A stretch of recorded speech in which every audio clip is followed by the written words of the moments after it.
Mi si malo oddahnimo in se preselimo v naš športni studio, kjer se bosta pomerili osnovna šola Antona Ingoliča Spodnja Polskava, podružnica Pragersko in osnovna šola Vojnik. Rok, Jasna, je vse pripravljeno?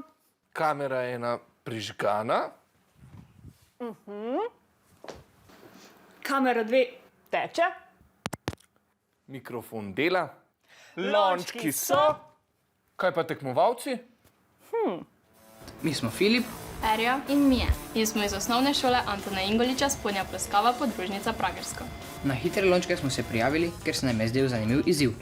Naši ekipi mi je najbolj všeč, da sodelujemo in se podpiramo. Mislim, da se bomo danes maksimalno potrudili. Mi prihajamo iz osnovne šole Vojnik, jaz sem Leon. Jaz sem Gašper. Jaz sem Palja.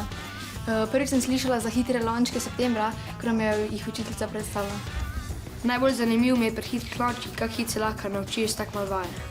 Mi gremo danes na zmago. Ekipa z Pragerskega pripravljena.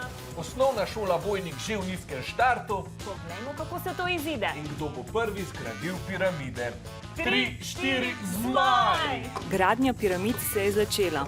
Leon in Mija vrtita lončke kot prava profesionalca. Mija stopnjuje tempo, spretno sestavlja svojo piramido. Leon ji sledi, a je nekoliko bolj previden.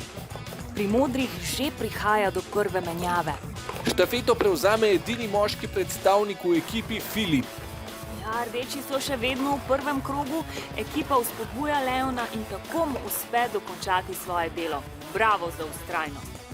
Filip je spreten, a tudi on z manjšimi težavami.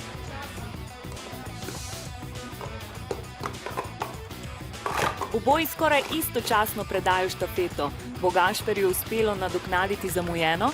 Z Erjo sta enakovredna nasprotnika in odlično tekmujeta. A zamujeno se žal ne da nadoknaditi. Erja obrne že zadnje lončke. Gašper zaključuje svoj krog.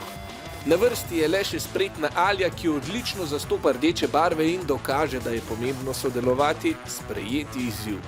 Bravo obe ekipi za pogum in sodelovanje. Čestitke, tokrat se je časovna tehnica prevesila na stran Pragerskega. Čestitke, res super ste bili. Osnovna šola Vojnik pa se je borila do konca, tako da vsa čast. Enač tale studio treba še malo pospraviti. Ja, še prej pa moramo kamero ugasniti. Kje so tu? Tukaj za, evo. Jasna, tele lončka, misliš, da si lahko sposoben do naslednjega snemanja? Ok, ne bom nikomor povedala. No, mogoče pa boš komu povedala, ker sta pozabila ugasniti mikrofon.